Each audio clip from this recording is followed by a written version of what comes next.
1940 کے آل India Muslim league کے سالانہ اجلاس، جس میں دو قومی نظریے کا باقاعدہ تصور پیش کیا گیا، 21 مارچ کی شام کو اس اجلاس کا آغاز ہوا اور 22 مارچ کو قائد اعظم محمد علی جناح نے اپنے صدارتی خطاب کے دوران واضح طور پر فرمایا کہ اس امر کی وضاحت کرنا کہ ہمارے ہندو دوست اسلام اور ہندوازم کی حقیقی صورتحال اور حقیقت کو سمجھنے سے کیوں قاصر ہیں، ایک بڑا مشکل امر ہے۔ میرے خیال میں یہ دونوں کسی قطعی اعتبار سے اور لغوی اعتبار سے مذہب سے نہیں، لیکن در حقیقت یہ سماجی اور معاشرتی ضوابط ہیں، اور یہ محض کہ ہندو اور مسلمان کوئی ایک قومیت بنا سکیں گے تو یہ غلط فہمی ہے۔ ہندو اور مسلمان دو جداگانہ مذہبی فلسفوں، سماجی رسم و رواج اور علمی ادبی ورثے سے تعلق رکھتے ہیں۔ یہ دونوں قومیں نہ تو آپس میں شادی کر سکتے ہیں اور نہ ہی مل بیٹھ کر کھا سکتے ہیں۔ حقیقت میں یہ دونوں قومیں مختلف تہذیبوں سے تعلق رکھتے ہیں۔ زندگی اور زندہ رہنے کے بارے میں دونوں کے نظریات،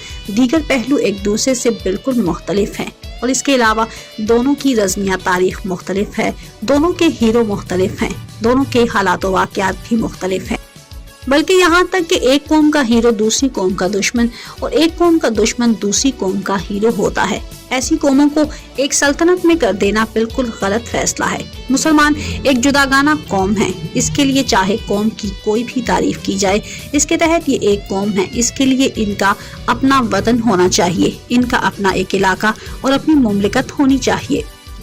23 مارچ کے تاریخی اجلاس میں شیر بنگال مولوی A.K. عبدالحق نے قرارداد لاہور پیش کی، جس کی چوتھی خلیق الزماں مولانا ظفر علی خان، سر عبداللہ ہارون، سردار اورنگزیب، نواب اسماعیل، قاضی محمد عیسیٰ اور بیگم محمد علی جوہر نے تائید کی۔ قرارداد لاہور 400 الفاظ اور 4 مختصر پیراگراف پر مشتمل تھی۔ قرارداد لاہور میں کہا گیا کہ آل انڈیا مسلم لیگ کے اجلاس کی یہ مسلمہ رائے ہے کہ کوئی بھی آئینی منصوبہ اس ملک میں قابل عمل اور مسلمانوں کے لیے قابل قبول نہیں ہوگا تاوقتیہ کہ وہ چند اصولوں پر وضع نہ کیا گیا ہو، یعنی جغرافیائی طور پر متصلہ علاقوں کی حد بندی ایسے خطوں میں کی جائے جن علاقوں میں مسلمانوں کی اکثریت ہے، مثلا ہندوستان کے شمال مغربی اور مشرقی حصے۔ ان کی تشکیل ایسی آزاد ریاستوں کی صورت میں کی جائے جس کی مشمولہ وحدتیں خود مختار اور مقتدر ہوں،